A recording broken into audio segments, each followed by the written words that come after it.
Alright guys, start then. So, Bismillah ar-Rahman ar-Rahim. Now, okay, here's a masla, right? So this masla is quite long. It's two parts to this masla. Okay, so first of all, the masla is this. Look,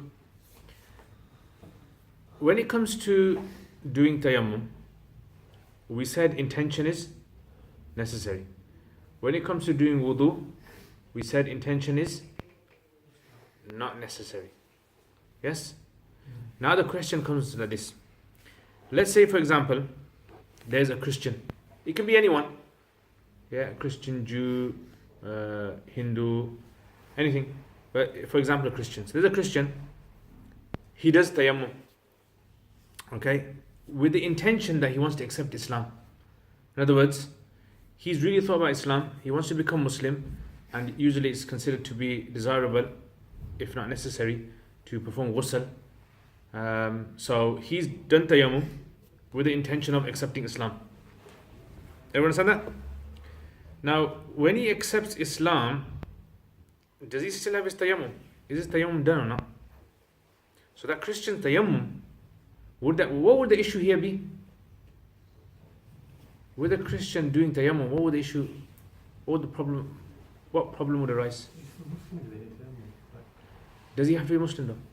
What you're doing for a purpose, Do you do the purpose for accepting Islam? So you do shahada first and then do it. He's just like really thought about it. He's read about Islam.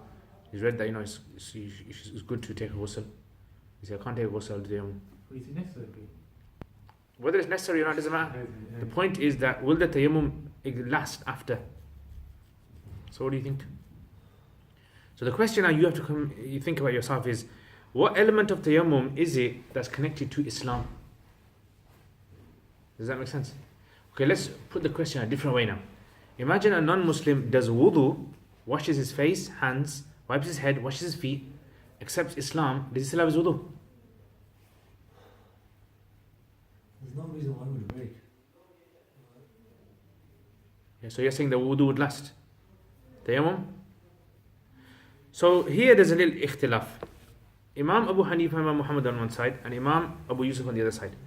Imam Abu Hanifa, Imam Muhammad say no, he doesn't have wudu. Yeah. Imam Abu Yusuf rahimullah on the other hand, he says that he has, sorry, he doesn't have tayammum. Imam Abu Yusuf says he has tayammum. Okay. So look, فَإِن تَيَمَّمَ نَصْرَانِيٌّ, if a Nasrani, a Christian man, performs tayammum, يُرِيدُ بِهِ الْإِسْلَامِ, wanting to accept Islam. Yeah. ثُمَّ أَسْلَمَ, then after that, after performing tayammum, he accepts Islam.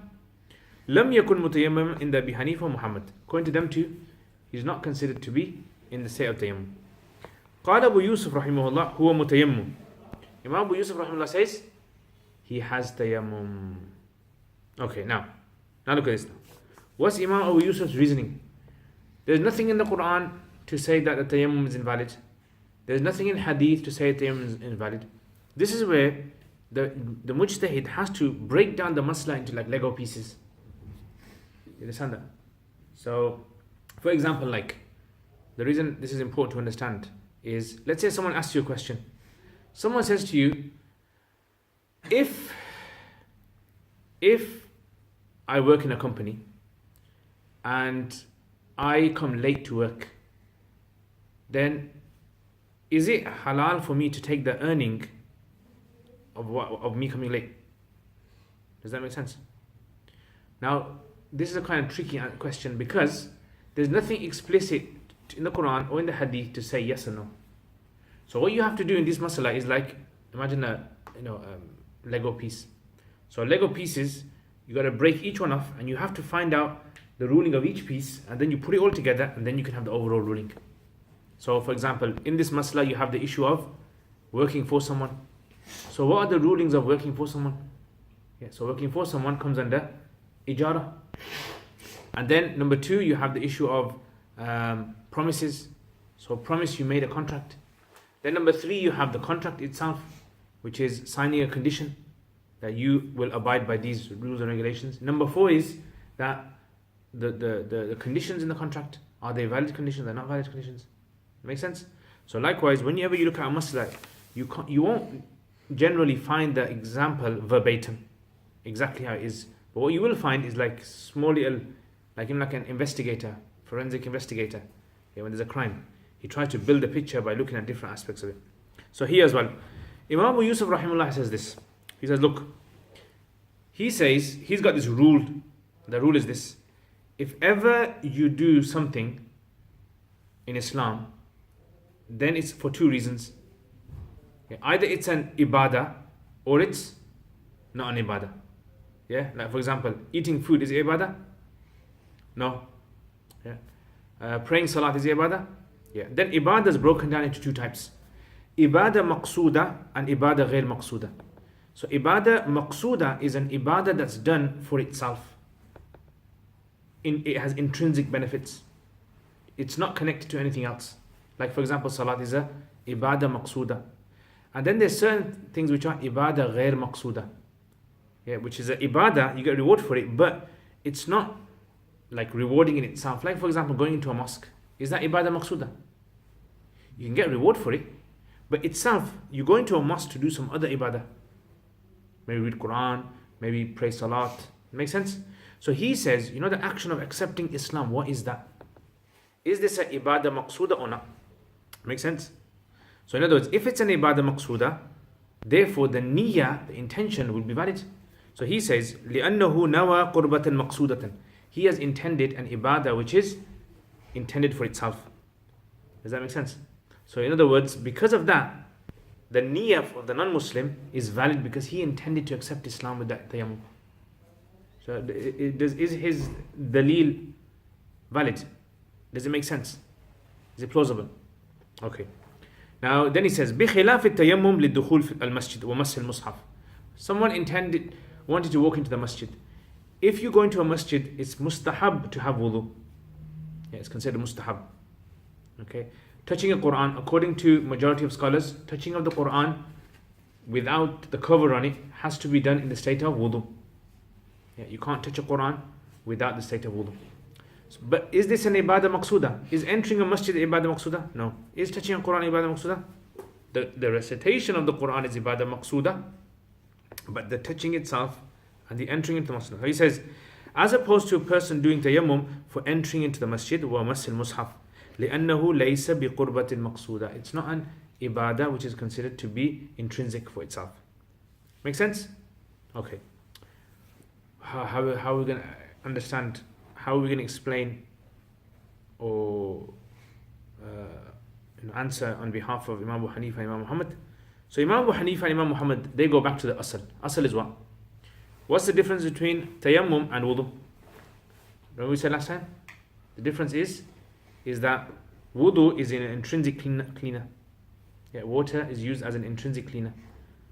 Tayammum is with soil, sand. This is a non-intrinsic cleaner. When does it become a cleaner? When you make intention, isn't it? Okay, so what they say is this, is that tayammum only becomes active. Tayammum only continues when you intend to do an ibadah maqsuda. However, look at this. They break down ibadah maqsuda. Remember I told you like Lego bricks. They break down ibadah maqsuda into two types. Yeah, they say ibadah maqsuda which requires purification, and ibadah maqsuda which does not require purification.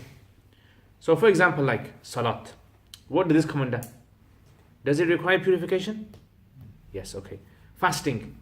Does it require purification? Do you need to be clean to fast? No. Is it ibadah maqsuda? Yeah, it's ibadah maqsuda, isn't it? So therefore they say that look, Imam Yusuf just stopped at ibadah maqsuda. We go further. And we say ibadah maqsuda is of two types. Ibadah maqsuda which requires tahara, and ibadah maqsuda which does not require tahara. Now let's go back to Islam then. Islam, we agree with Imam Abu Hanifa, Imam Abu Yusuf. It's ibadah. Yeah? Make sense? However, does it need tahara? Yes or no? Does accepting Islam need tahara? Not according to the majority of scholars.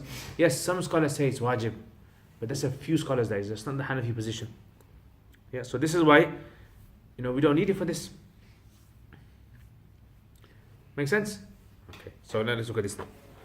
So لأنه Imam Abu Yusuf rahimahullah, لهما, they both say, أن التراب, that soil or sand, ما جعل طهورا, has not been made into a natural purifier, إلا في حالة إرادة قربة مقصودة, except in the condition where there is the intention of an ibadah maqsuda, لا تصح بدون الطهارة, which is not valid without tahara.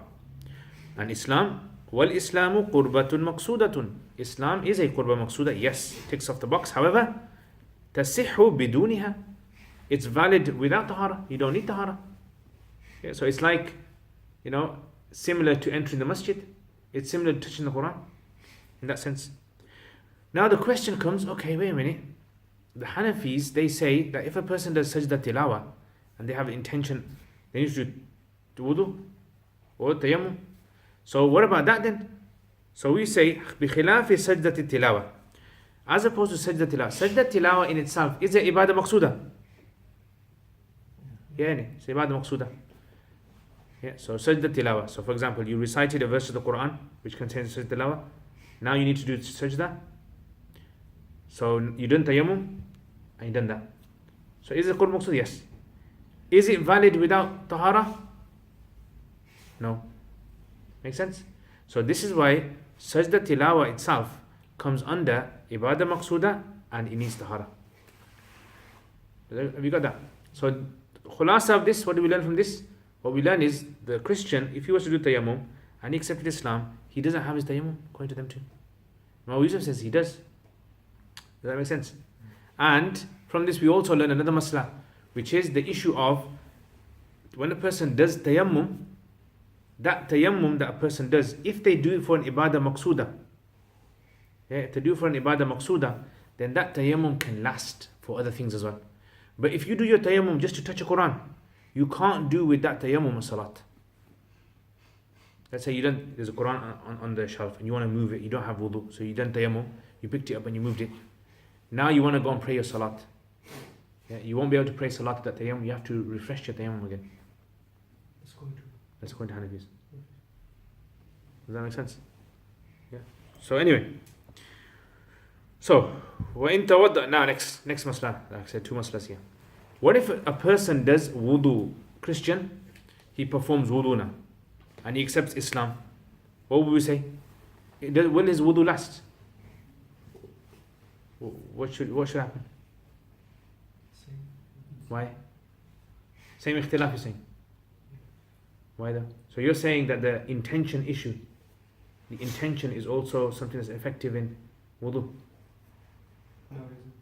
So it can't be the same, can it? Yeah, can it be the same? No. So wudu does not need intention.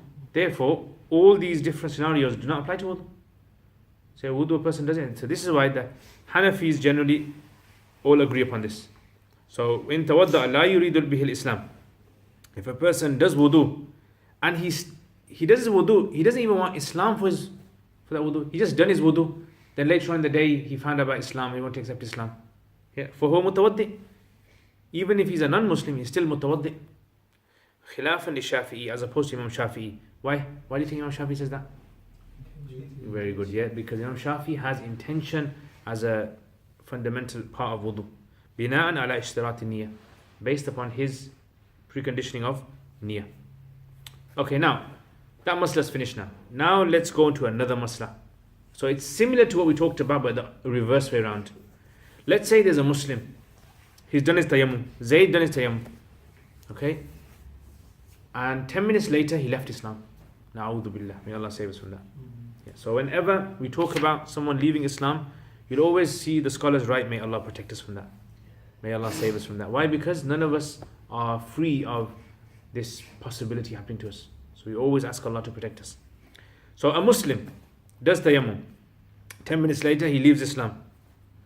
Then he hears a talk by Sheikh Zaid and he comes back to Islam again. Yeah.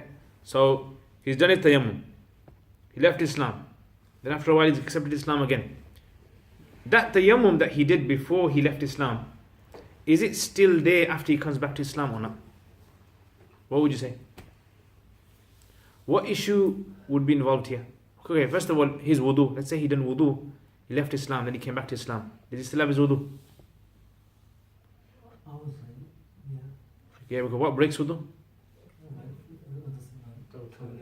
Yeah, 7 things that we mentioned before. Yeah, 7 things that we said before about breaking wudu. Those 7 things, nothing else. None of them is leaving Islam. So in this case, wudu will be fine. What about tayammum though?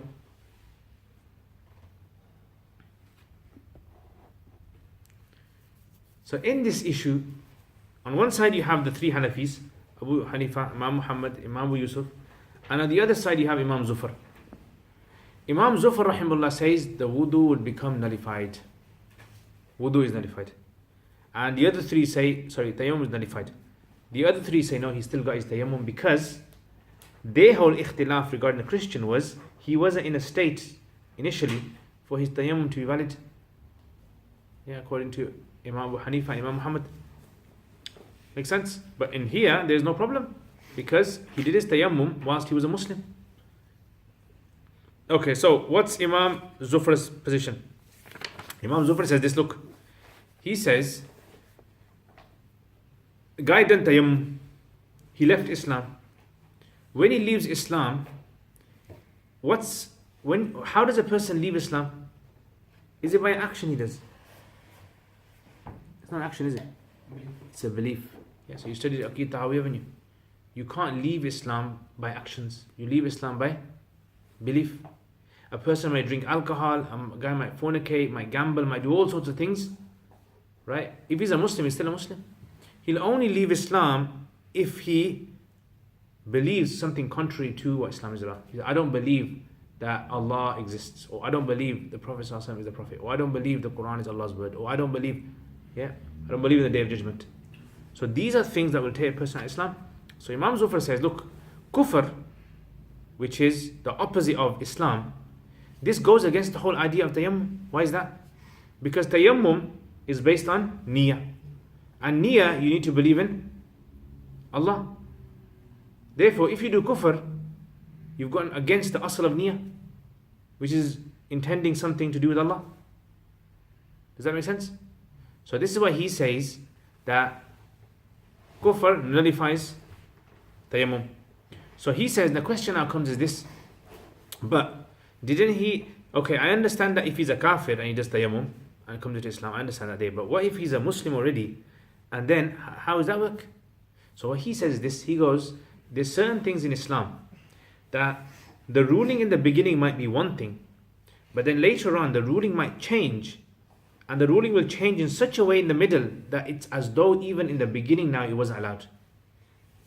Does that make sense? There's certain things that in the beginning they were allowed. Later on in life, a person finds out something, and the ruling of that thing now changes so badly that it's as though even in the beginning it wasn't allowed. Make sense? Like for example, mahramiyya in nikah. Yeah, mahramiyya in nikah. So,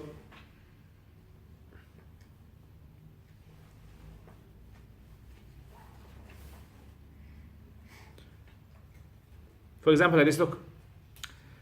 A guy on Thursday, he marries a woman. He marries 2 women. One of them is an adult, and the second one, she's under the age of 2. So Islamically, there's no age restriction on marriage. There's an age restriction on consummation of marriage. Yeah, there's a difference. So just having a marital contract, you can do it at any age. You can be 99 years old, you can be 1 year old, doesn't matter. But the issue is consummation, there's a restriction on that. So the issue comes here is this, let's say he marries these 2 women. One is an adult woman, one is a little baby. Then on Friday, he goes to work, and the adult woman, she breastfeeds the little child. So this is known as rida'a. So if a man's wife breastfeeds a child under the age of 2, that child under the age of 2 becomes a daughter for that woman, and hence it also becomes a daughter for that man. So what happens? The marriage with the little girl is broken now, because you can't marry your daughter. So it's as though he was not allowed to marry her from day one. Thursday he married, didn't he? Friday this happened. So it was as though even on Thursday he was not allowed to marry her. Does that make sense? So Imam Zufar compares this. So he says, look, beginning, in the tayammum was jais. When kufr came, tayammum got nullified. Make sense? Okay, what do we say? We say, look, after a person has done tayammum, he's in Islam, he does tayammum. Is his tayammum valid? Yes. Once he gets into the state of tayammum, we say he has the state of tahara. Once he has the state of tahara, nothing can nullify that tahara except for those 7 things that we mentioned in wudu. Something coming out the 2 passages, blood and pouring, moving, sleeping, fainting, laughing aloud in salat, vomiting a mouthful. We talked about those, So therefore, kufr cannot go against it. Just like kufr cannot go against wudu. Because the whole aim, when you do your wudu, you're in a state of tahara. When you do your tayammum, you're in a state of tahara. So kufr has nothing to do with your cleanliness. Kufr has to do with belief. Does that make sense? And if you go to a kafir, the reason why we said the Nasrani, the Christian, was not allowed to do tayammum, according to Imam Hanifa and Imam Muhammad, was because their belief is totally contrary to the idea of niyyah. From day one he wasn't allowed. Make sense? Okay, so let's look at this thing. He says, وقال زفر بطل تيممه is tayammum become nullified لأن الكفر ينافيه, because kufr goes against it. It meaning tayammum. Let's just finish this. فيستوي فيه, so this goes against ibtida wal baqa. So this is equal. The beginning and continuing of tayammum is the same. Like mahramiyya fin nikah. And I explained the issue of mahramiyya. So he mentioned, just took 3 words, mahramiyya fin nikah. It's a big masala. ولنا, and our dalil is أن الباقي بعد التيمم صفة كونه طاهرا, that the thing that remains after he's done his tayammum is the attribute of being tahir. فاعتراض الكفر, therefore kufr occurring عليه upon tayammum لا ينافيه, does not go against the tayammum itself, tahara. كما لو اعترض على الوضوء, just like if it was to occur upon wudu. وإنما لا يصح من الكافر, and the reason that it does not occur on a kafir ابتداء, originally لعدم النية منه, because he can't make a niyyah. Make sense? Okay, we'll stop there.